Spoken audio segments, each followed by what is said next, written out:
आप देख रहे हैं के न्यूज HD में हूँ हारिस अली गिलानी। चलते हैं आज की अहम खबरों की तरफ।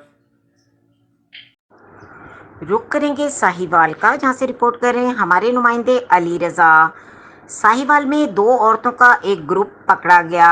ये ग्रुप बाजार में चलते लोगों की और औरतों के पर्सों से पैसे निकाल लेते हैं। आज भी साहिवाल के लंडा बाजार में ये ग्रुप वारदात की नीयत से आया था, लेकिन मौके पर ही पकड़ी गई। इस ग्रुप का राह चलते लोगों और औरतों से वारदात करना मामूल बन चुका था। आज बेरीवाला चौक में एक औरत के पर्स में से 50,000 रुपए निकाल लिए, जो मौके पर ही पकड़ी गई और रकम बरामद कर ली गई।